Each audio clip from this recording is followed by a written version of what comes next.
Yes, boss. See the topic and what it is that we're talking about, right? People somehow forgot about shame. This is a nice one, man. I had this tucked for a minute, dog. So here's the deal. If you pay attention to the world that we live in, it's not the same world as what it used to be way back when. You know what I'm saying? Times have changed. People have changed. Technology has changed. A lot of things have changed. One of the biggest things that you can learn out here that definitely changed is what people are willing to show and put out there in the world. I.e., a lot of people have lost morals. Some people never had them. Some people just don't have what? No shame. So if you really pay attention to it, I'm pretty sure you've heard of certain topics where some people said, yo, the world lacks shame, or shame is something that needs to be brought back. And I'm an advocate that, yes, I believe that as well. Because if you really think about it, the world that we live in now, there's a lot of things that's being glorified. It's always been out here, but it's being glorified in like a higher level because now we have the internet, we have technology, we have a lot of things that we can do to push this jargon. So here's the deal. Back in the days, example, this is very true. Everybody knows this, right? Prostitution. Prostitution has always been out here. It's one of the oldest form of 9 to 5s in the book. You get what I'm saying? A lot of people sell their body, right? There were people who were doing it, but they weren't advertising or glorifying it. Now, in today's world, you have people who are proud prostitutes. Oh, I sell my body, or link me for this amount of time. Like, they're just putting it out there on Front Street. Oh, I have a OnlyFans. Subscribe to my OnlyFans. Back then, they didn't have a OnlyFans, but nowadays they do. So, when you really think about this stuff, some people look at it as, oh, it's my business, it's this, that, and the third. No, it's prostitution. It's just gone digital now. You get what I'm saying? In a more upgraded technological kind of way, where people could get memberships. Then you have other things where you have some people out here, example, let's say they were doing certain things fraudulent or scheming or robbing or whatever. They weren't really glorifying it or putting it out there as much. You had to find out, oh, this person sells drugs, or this person's in the streets, or this person does this. You had to find out through the grapevine. Now there's some people that are just putting it all out there on Front Street, like it's just like a badge of honor. You get what I'm saying? Just like example into this, and I'm not down to nobody. Look at prison, jail. There are some people who are wrongfully incarcerated. There are some people who are young and naive, did dumb things when they were younger, and they went ahead, they learned from their mistakes. Cool. Not shaming anybody, not coming for anybody. But if you really think about it, how many times have you ever heard of somebody talking about, oh, I went to prison, or I was in jail, or I was locked up, this, that, and the third? There are some people who wave it like it's a badge of honor, like, yeah, I went to prison. I did my time. You know what I'm saying? It's like, when did certain things become like a norm to glorify and brag about it like it's cool? Because it's not. Because one thing you have to understand is, whatever you put light on or you shed it in like a glorification kind of way, it's going to draw interest. Interest to who? People who are unaware. People who are lacking the understanding, i.e. kids. As well as that, look at people in other communities like Caucasian people who they see, oh, this is what they do in their community. This is the things that they talk about. It draws light because why? There are certain people who glorify the wrong things. And because they glorify it and they're getting seen for, oh, I do this or I do that, whatever the case may be, it's garnering like some form of a praise. But as well as that, it's sending out a mixed signal. And because there are a lot of people who are getting praises for the things that they do, it's causing a little bit of like a cognitive dissonance as to where people overlook what's wrong as long as there's a benefit to it. You get what I'm saying? Overlook what's right. Because you know what? Me doing a little bit of wrong, and you get what I'm saying? I get praised for it. Example, back into what I said, prostitution. Do you think that if certain people were shamed for the things that they really were doing, that they would really like stop and think about it like, yo, I'm really out here glorifying negativity? Me, in my honest opinion, I feel like shame really does work more than guilt. And I'm going to explain that, right? Guilt, you can say guilt really focuses on like the action. You feel me? Whereas shame, it makes a person look at themselves and their character, like their identity on a whole, which makes them stop and think about certain things. So when you really think about that, let's say somebody stole something, right? And what they stole, let's say you stole money or whatever, right? Okay, you stole money. You stole, let's say, $100, right? The $100 that you stole, let's say you stole that from your brother. You get what I'm saying? And you're looking at it like, oh yeah, I got caught for it. I feel guilty. Let me apologize. That's what the guilt causes. Switch it up a little bit. You put shame into the mix now, right? Yo, you stole $100 from your brother. Your brother who makes sure that, yo, you got money in your pocket if you need any money. Your brother that'll probably buy you some shoes. Your brother that'll take you to Disney World or whatever the case may be. When you hear that on that aspect, it makes a person really have to stop and look at themselves. Yo, I really went and stole $100 from this person who did this, that, and the third for me, versus me really sitting down and thinking the action, what I did, yes, it was wrong, but look at who I did it to. Yes, it's wrong, but think about it. That's the guilt. Yes, it's wrong. I apologize, but look at who I did it to. That's the shame part. A person who does this, that, and the third. It makes a person stop and think.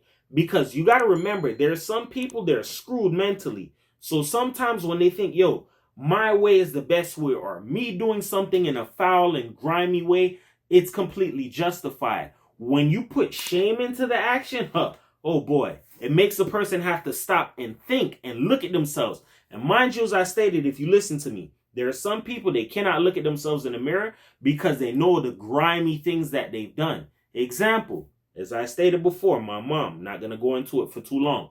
My mom used to do a lot of grimy things to me. My mom used to abuse me. My mom didn't only just try me. My mom did it to my brothers as well, right? Now, thinking about it, me trying to talk to my mom about the things that she's done, trying to let her see the actions and the errors in her ways, my mom wasn't trying to hear that. Until shame got brought into it, that's when I seen a completely different side of my mom. It brought my mom to a point where she was basically crumbling. It's like you got to stop and see the things that you've done. Sometimes you got to understand this. When some people do certain things, and it's not just my mom, just people who've done some grimy or whatever type of stuff, right? When you do it and somebody calls it out to you that these are the things that you do, or this is the stuff that you've done, or this is the mess that you've caused, or this is the shit that you've done to people, you've left people broken, or whatever you've done, all for your way, in a way of shame, it's going to have to force a person to sit down within themselves. Mind you, shame is very powerful. Shame is more powerful than guilt. You feel me? Guilt can eat away at people, but if you shame somebody, or not saying, hey, you go shame somebody for what it is that they've done. No, I'm not saying that. But if you really sit down and think about it, shame is very powerful because shame can force a person to what? Run away and hide. Shame can force a person to let me get off of the internet. Shame can force a person to what? Crash out. Shame can do a lot of things to a lot of people. Guilt is a way of calling to a person what it is that they've done in a way of gaining, like not saying you're trying to gain like some form of what would you call it? Accountability out of the person, but you're trying to put it to the person of what they've done and their actions, who they are as a person. Just like you have some people out here who claim they're such a good, wholesome, whatever type of person, but behind closed doors, they snake people. They snake people close to them. They go after the weak. I'm going to prey on you. I'm going to snake you, and then I'm going to threaten you behind it. Let me tell you something. Understand this. Shame is very powerful because shame can stop a person in their games. You get what I'm saying? For some people, shame can break them to the point where they have to stop, look at themselves and the things that they do, and have to try and turn over a new leaf. Because why? Sometimes when you shame a person, it brings their games to a halt.